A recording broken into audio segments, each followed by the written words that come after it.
Welcome to our cooking segment today. I am so excited to share a quick little summer recipe. If your garden is as abundant as mine right now, you may enjoy this recipe because let me show you. I mean, what? This bowl of tomatoes is only half of what I'm working on. I got so many little cherry tomatoes. There's heirloom. I mean, these little heirloom tomatoes are fantastic. Now, I'm not a huge tomato person. I know, kind of shocker. But there are so many different kinds of recipes that you can make with tomatoes. Roasting them is one of them. But what do you use your cherry tomatoes? Do you roast them? How do you do them? Let me know. As you can tell, I need some help. So let me know some tips, some recipes below, because I need a lot of help. So today we're going to make, this is a new recipe book that I got. I am kind of a stickler for recipe books. I know my mom always had all kind. I think she had over 100 recipe books, and I thought, why would you have that many? But literally, I think when you love cooking and baking so much, you really look for some of those really good recipes. And this is a Half-Baked Harvest. She's on Instagram. She is phenomenal. I love her. I don't know how to say her name because it's kind of different, but she is an amazing cook. And I was so excited to score one of her recipe books. I think I got it on Amazon. But the recipe today we're going to make is a how do you say that? Pesto tart. These words, if they would ask just a home-based cook, we don't use those big words. Anybody else with me? I mean, why not just say, tomato, pesto, basil, whatever. I don't know. But I can handle those words. But anyway, we're going to start cooking. And before we do, let me know what you love to use with a puff pastry, because we're actually going to use a puff pastry today. And I love puff pastry. I have never made it myself yet. That is a huge undertaking. But if you've ever made your own puff pastry, kudos to you, and let me know. So, of course, I diced up a few cherry tomatoes. So we're going to put those in the bowl. And then we're going to, I'm sorry, I didn't have this over in front of my screen. And then we're going to sprinkle in about a tablespoon. And if you would love this recipe, just put recipe below. And I will make sure to get that recipe for you. And then we're just going to toss those tomatoes in that olive oil. We're going to sprinkle a little bit of oregano. If you have fresh oregano, by all means, use fresh oregano. Thyme. I'm not a huge thyme person again, so I don't do the thyme, but we're going to do garlic. Now, if you've been to any of my lives recently, the reason I use fresh garlic with the roots on the bottom is because that way I know that number one, it comes from a local farmer, and number two, it is grown in US. If you're not in US, that is okay. I'm sure you have plenty of markets, plenty of places that you can find fresh grown garlic. You can either cut that up, dice that up, however you do it, but I like to just press it out with a garlic press and press that all in there. I mean, what's not to love about tomatoes and fresh garlic? I mean, what? It is so fantastic. And so we're going to just put that to the side.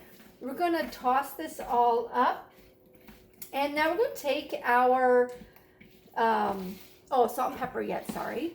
We're going to grind a little bit of fresh salt and pepper. I'm always about that fresh, that when you have fresh ingredients, it makes a world of difference. And again, I don't do a ton of salt, just because we try not to have that too much sodium in our diet. So now we're going to take our puff pastry, and again, I just used half of a pastry sheet, and we're going to do a little bit of pesto. You can make your own pesto. As you can tell, I did not make my own pesto. I am just going to put a little bit of pesto on they said to cut it in squares. So it's like a little tart, and you're going to put a little bit of pesto on that, on each square, and just make that go to the edge a little bit. And now we're going to put a little bit of sharp cheddar. And I grated the sharp cheddar right before I came on live. And then just going to put a little bit of cheddar on there. And now that is going to be a nice little bed for our cherry tomatoes. And again, you can just sprinkle those on. I got some heirloom, some regular cherry tomatoes, whatever you have. Just put those on there. And then it's caused to like flute it or crimp the edges. So it kind of makes like its own like little pocket type of thing, if I can manage this. But doesn't that look amazing already? You should smell it. Oh my gosh, it smells so good. What not to love about cheese, garlic, and basil, a pesto, you know? Oh, I just love it. But just look how cute those little tartlets are. I'm going to put those tomatoes more evenly. And you can add more tomatoes if you wish. I'm just going to do just the basic, just so it looks about right. I did not use up all my tomatoes that the recipe called for. So again, if you like more tomatoes, definitely, you know, put more tomatoes on. I might be able to put a few more on. Again, I said I'm not a huge tomato fan, but you know what? We're going to give this a whirl. So now we're going to stick this in the oven at 425 for about 15 minutes, all right? So we're going to put that in there.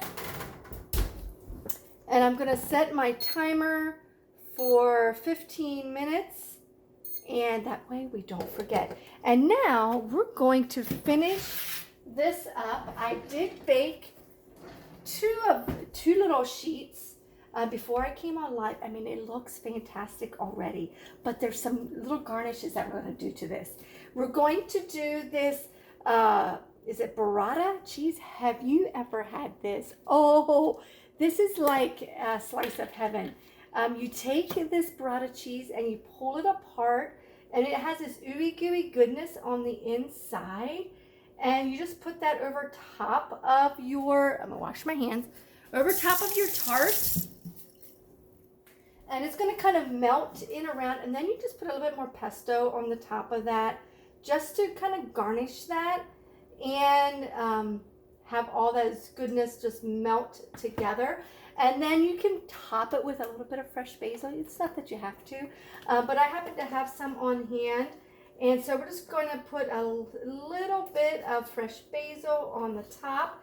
And voila, you got this amazing dish that you can either serve as a light appetizer, or you could serve it for your dinner. I mean, it's hot summer days, so why not enjoy a little bit of this to, you know, when it's so hot. So shall we taste it? Oh, I'm so excited. I cannot wait. This cheese is like, and the flaky crust, I mean, what is that to love about this? Oh, that's just melting and falling apart. It's pretty hot.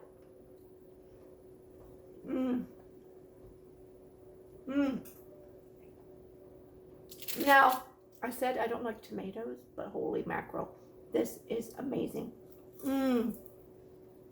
I think I could have did a little bit more salt. So, but sometimes cheese has a lot of salt. But oh my gosh, this crust is phenomenal. So I hope that you enjoy this recipe. Super easy, super simple, and light, but yet very dainty and delicate. So enjoy. And again, if you like the recipe, just comment recipe. Take care.